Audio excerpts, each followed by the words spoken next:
इसे गंवा ना बैठे, इसलिए आइए सावधान रहें। तो इसी के साथ हमारा ये 8वां पॉइंट खत्म हुआ है। हम आगे चलते हैं। हमारे पास थोड़ी देर समय है कि हम अगला 9वें पॉइंट को हम देख सकते हैं। और आप इसमें 9वें पॉइंट में आप लिख सकते हैं, अनचाहे हत्या करने से बचे रहने के लिए हमें ऐसे संबंध से बचे रहना चाहिए। अनचाहे हत्या करने से बचे रहने के लिए हमें ऐसे संबंध से बचना चाहिए या बचे रहना चाहिए।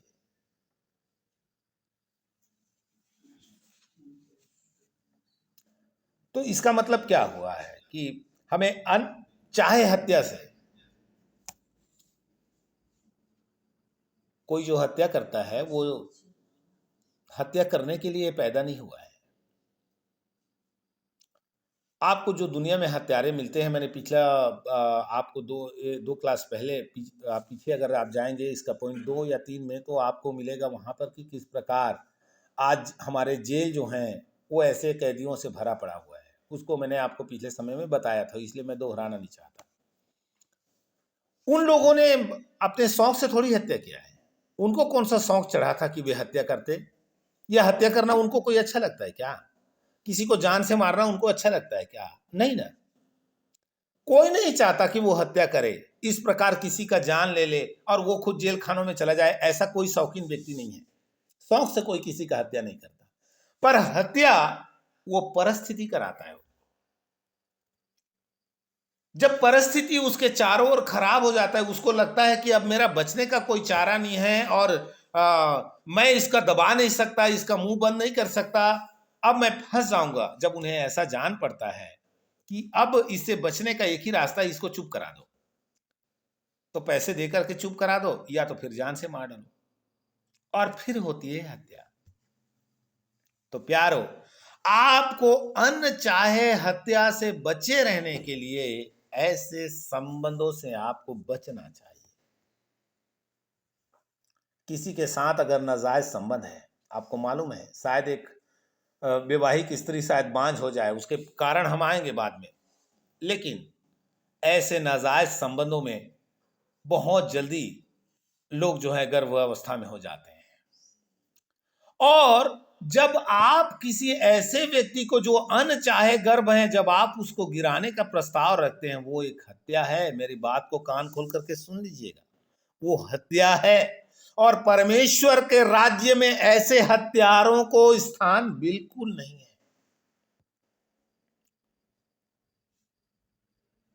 न जाने कितने हत्यारे आज ऐसे पड़े हुए हैं। शायद इस संसार का कानून आपको सजा ना दे, उनके नजरों में शायद आप ना आए तो आप बच जाएंगे, लेकिन स्वर्ग का कानून आपको छोड़ेगा नहीं। वो स्वर्ग आपको नित्य देखता है। वो स्वर्ग अंधा या बहरा नहीं है। इस पृथ्वी पर कोई देखे ना देखे, लेकिन वो हमें देखता है प्यार। 24 घंटा सातों पहर उसकी आंख बंद नहीं है। परमेश्वर कभी सोता नहीं। इसलिए अगर ऐसे पापों से हमें बचना है तो पहले से ही, आपको मालूम है, दाऊद कौन सा हित्ती उरिय्याह को मरवाना चाहता था क्या? उसको मरवाने का शौक था? नहीं, हित्ती उरिय्याह को मरवा डालो, उसको शौक नहीं था। लेकिन जब उसने देखा बतशेबा के साथ जब वो सोया, उस पाप को छुपाने के लिए उसने उस सैनिक को, उरिय्याह को बुलाया और उसके सामने में बात रखा कि तू जा अपने पत्नी के साथ आराम कर। उरिय्याह बोला, जब मेरे भाई सैनिक बॉर्डरों में जब मर रहे हैं, तो क्या मेरा ये नैतिक धर्म है कि मैं अपने परिवार में जाकर के सोऊं? मैं ऐसे नहीं जाऊंगा। तब फिर उसी के हाथों में उसके मृत्यु का पत्र दे करके भेज दिया, और जाकर के इतना विश्वासयोग्य व्यक्ति सेना के प्रधान को दिया और उसको उस घोर लड़ाई के जगह में भेज करके उसे जान से मरवा डाला। प्यारो, मैं सोचता हूं कभी दाऊद ने सोचा नहीं होगा कि इसका परिणाम इतना खतरनाक हो सकता है। वैसे ही शायद आप आज जो पाप को हल्के में लेते हैं, आप जो व्यभिचार को बिल्कुल हल्के में समझते हैं, उसे सहज समझते हैं कि इतना कोई बड़ा बात नहीं होता है, ये आप जब इसमें फंस जाएंगे तब आपको मालूम चलेगा ये कितना भयंकर है और इसमें से निकलना कितना मुश्किल है। इसलिए मैं आपको चौकस कराने के लिए ये बातें आपके सामने रख रहा हूं कि आप ऐसे काम से बचे रहें। किसी हत्यारे में अनंत जीवन नहीं होता है। इसलिए आपने चाहे महीने का भ्रूण हत्या किया हो, चाहे 10 महीने का भ्रूण हत्या किया हो, चाहे 6 महीने का भ्रूण हत्या किया हो, वो हत्या हत्या होता है। इसलिए परमेश्वर ने आपको देखा है, आपने अपना दिमाग लगाया, आप तो सातिर हैं, आपने सोचा मैं ऐसा करूंगा, कोई नहीं जानेगा, ठीक है कर लो आप, लेकिन सर्वशक्तिमान परमेश्वर के नजरों से आप बचेंगे नहीं। आपको एक ने देखा है, वो आपके पाप का हिसाब एक के पास है, चाहे आप अपने आप को जितना छिपा लो। इसलिए प्यारो, आप सचेत हो जाइए। मैं इसके साथ कुछ आयतों को आपके सामने रखना चाहता हूं। हम लोग यशाया उसका 59 अध्याय देखेंगे और उसका 59 का 3 और 7 तक हम देखेंगे।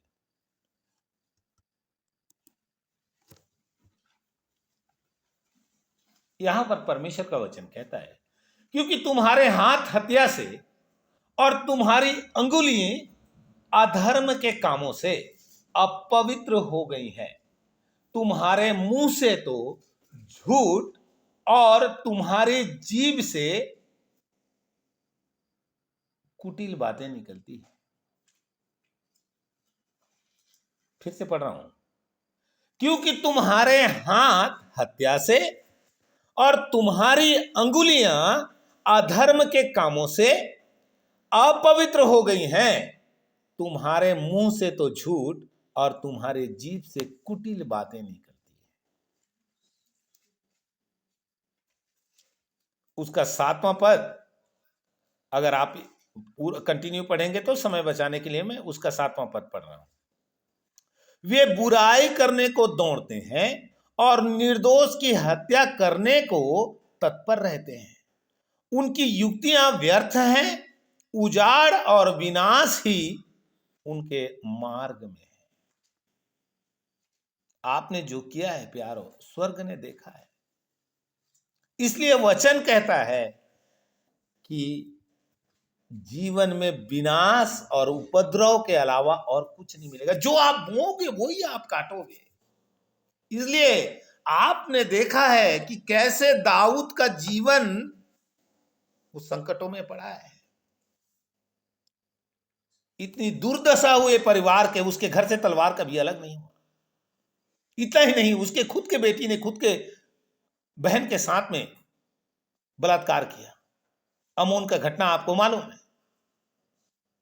परमेश्वर का वचन कहता है व्यर्थ और उपद्रव का ही काम होगा।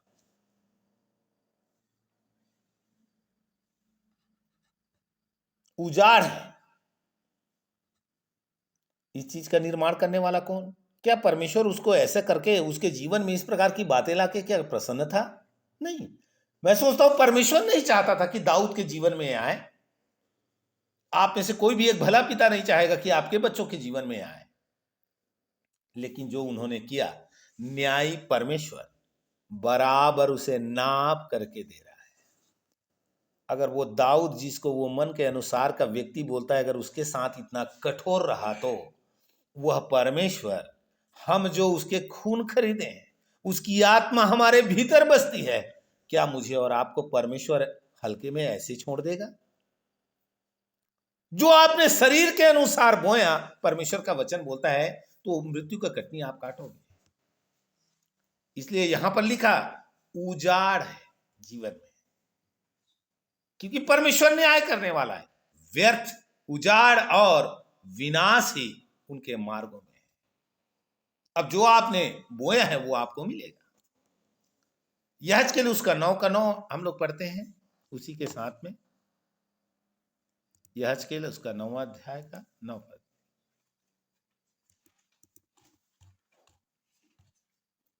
क्या कहता है? तब उसने मुझसे कहा, इज़राइल और यहूदा के घरानों का अधर्म अत्यंत ही अधिक है, यहां तक कि देश हत्या से और नगर अन्याय से भर गया है, क्योंकि वे कहते हैं हे वे कहते हैं कि यहोवा ने पृथ्वी को त्याग दिया और यहोवा कुछ नहीं देखता। देखिए उनके मन की बातों को कैसे सर्वशक्तिमान परमेश्वर प्रकट करके दे रहा है। कहता है कि उन्होंने इस बात को सोच लिया है कि यहोवा नहीं देखता है। उसने पृथ्वी को त्याग दिया है, उसको कोई मतलब नहीं है, मैं चाहे जो मर्जी करूं। तो प्यारो, परमेश्वर देखता है, इसलिए यहेजकेल के मुंह से इज़राइल से बातें कर रहा है। कहता है उन्होंने ये बातें कही है। कब कही है? उन्होंने मन में सोचा होगा। ये सब काम करने वाले कोई बोल करके नहीं करते, ये मन में सोचते हैं। और अगर आपने भी ऐसा सोचा है तो विनाश आपके जीवन के लिए भी ऊँघेगा नहीं, नहीं ऊँघेगा, क्योंकि यहोवा परमेश्वर न्यायी परमेश्वर है। इसलिए मेरे प्यारो, अगर आपने भी अपने जीवन को इस अनचाहे हत्याओं से भर दिया है तो सचेत हो जाइए, छाती पीटें, रोएं, उपवास लें, स्वर्ग हो सके तो माफ कर दे आपको। आगे हम यहेजकेल उसका 22 का 9 भी देखते हैं। यहेजकेल 22 का उसका 9। तुझ में लुच्चे लोग हत्या करने को तत्पर हुए और तेरे लोगों ने पहाड़ों पर भोजन किया है, वे भोजन किया है, तेरे बीच महापाप किया गया। क्या कहते हैं? तुझ में लुच्चे लोग हत्या करने को तत्पर हुए और तेरे लोगों ने पहाड़ों पर भोजन किया है, तेरे बीच महापाप किया गया है। ये भोजन किया है, पहाड़ों पर भोजन किया है, इसका आप देखेंगे तो ये साधारण भोजन नहीं है। ये कामुक लोग पहाड़ों के बीच जाकर के ऐसे दुष्टता करते थे, उसी को बोल रहा है। बेविचार का पाप करते थे, इसलिए लिखा है ऊपर में कि तुझ में लुच्चे लोग हत्या करते हैं, हत्या करने पर तत्पर रहते हैं। और वो कहां जाते हैं? इन कामों को करने के लिए छुप करके पहाड़ों में जाते हैं, वहां वो भोजन करते हैं, या उस जगह में वो ऐसे कुकर्म के पापों को अंजाम देते हैं। तो प्यारो, परमेश्वर मन की बातों को जानता है। प्रकाशित वाक्य उसका 22 का 15 भी हम पढ़ेंगे। 22 का उसका 15वां पद। और परमेश्वर का वचन कहता है, पर कुत्ते और टोने और व्यभिचारी और हत्यारे और मूर्ति पूजक और हर एक झूठ का चाहने वाला और गढ़ने वाला बाहर रहेगा, इनको स्वर्ग के राज्य में स्थान नहीं दिया। परमेश्वर ने कहता है कि हर एक झूठ का चाहने वाला और झूठ बोलने वाला, गढ़ने वाला और हत्यारे और व्यभिचारी बाहर रहेंगे। तो आपने अगर ऐसा किया है तो क्या परमेश्वर आपको भूलेगा? क्या आपको उसने देखा नहीं? यहोवा की आंखें सारी पृथ्वी पर रहती है प्यारो। अगर उसकी ओर रहता है जिसका मन निष्कपट है, तो उसे भी देखता है जिसका मन में कपट है, जिसके मन में इस प्रकार का चोर बैठा हुआ है, जिसने अपने आंखों को, अपनी आत्माओं को उस दुष्ट के वश में सौंप दिया है, पाप के वश में छोड़ दिया हुआ है, जिसने अपनी आंखें उस व्यभिचार के लिए समर्पित की हुई है, जिसने अपने हाथों को हत्या के लिए उठाया है, जिसने अपने मन में ऐसे झूठे कल्पनाओं को गढ़ा है, परमेश्वर ने उसे भी देखा हुआ है। इसलिए मेरे प्यारों, हम सचेत हो जाएं, हम सावधान हो जाएं, कहीं हमारा जीवन इस विनाश में ना पड़ जाए। प्रभु आपको जीवन देने के लिए आया है, पर आप कहाँ जा रहे हैं? देखिए, हमें मिला हुआ एक सौभाग्य क्या है कि हम जो अन्य जाति थे, हम तो जो तुच्छ थे, ऐसे मनुष्यों को परमेश्वर ने जगत में से चुन लिया, इसलिए ताकि हम उसके पहचान के उत्तमता में आगे बढ़े। लेकिन चलते चलते हमारा जीवन किन बातों में जा रहा है? वही बातें परमेश्वर के वचन में जैसे हमने पढ़ा था कि तुम्हारे पूर्वज ऐसे करते आए थे। हमने देखा उस बातों को कैसे उसका 8वां सवाल में कि किस रीति से गिनती के किताब में परमेश्वर ने कहा कि वो ऐसे ही करते आए हैं पहले भी। वैसा ही कहीं ऐसा ना हो कि हम अपने चारों ओर के अन्य जातियों को देख करके हमारा पुराना स्वभाव, जब हम प्रभु को नहीं जानते थे, तब जैसे हम जीते थे दुष्टता में, जैसे हम पाप में अपना जीवन बिताते थे, कहीं ऐसा ना हो प्यारो कि हम उन्हीं बातों को लेकर आज कलीसिया में चले। प्रभु का वचन व्यभिचार के पाप के विषय में सख्त मनाही करता है, चाहे वो कोई भी तरीका से हो। परमेश्वर रत्ती भर भी इस विषय पर छूट नहीं देता। हमने इतने सारे, आज हमने 9वां पॉइंट को देखा है, और इसके कितने हैं? मैंने आपको बोला था कि लगभग 100 के आसपास है। मैं उसमें से कुछ ही बात आपके सामने रख रहा हूं, ताकि आप इन बातों को सुन करके, आप इन बातों को समझ करके इन दिनों में सचेत हो जाएं, सावधान हो जाइए। हमारा प्रभु अति शीघ्र आने वाला है। आइए हम अपनी आंखों को बंद करें और प्रभु के चरणों में प्रार्थना में जाएं। हालेलुया। कहीं मैं परमेश्वर के न्याय दंड के नीचे तो नहीं आ गया। कई बार आप सोचेंगे ये न्याय न्याय कहते तो हमने बहुत बार सुना है, पर आज तक कुछ कहीं होता नहीं है। परमेश्वर के पास थोड़ा सा माफी मांग लो, आंसू बहा लो, तो परमेश्वर माफ कर देता है। अगर यही करने लगे तो स्वर्ग के परमेश्वर को दाऊद से माफी मांगना पड़ेगा प्यारो। क्यों? क्योंकि वो परमेश्वर दाऊद के जीवन में हुए कार्यों के कारण यदि सख्त होकर के अगर उसके साथ इतना कठोरता से व्यवहार किया, तो अगर मुझे और आपको वो छोड़ दे तो फिर परमेश्वर कैसे न्यायी?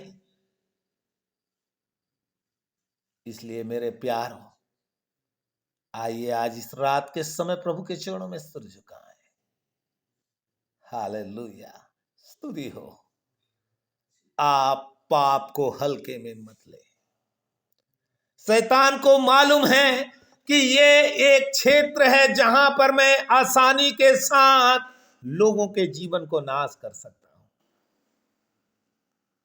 इसलिए मेरे खून खरीदे हुए भाइयों, यीशु मसीह के रक्त से धुले हुए बहनों और भाइयों, आज रात अगर कान हो तो सुन लीजिए। कहीं परमेश्वर के न्याय को आपने चुनौती दी है तो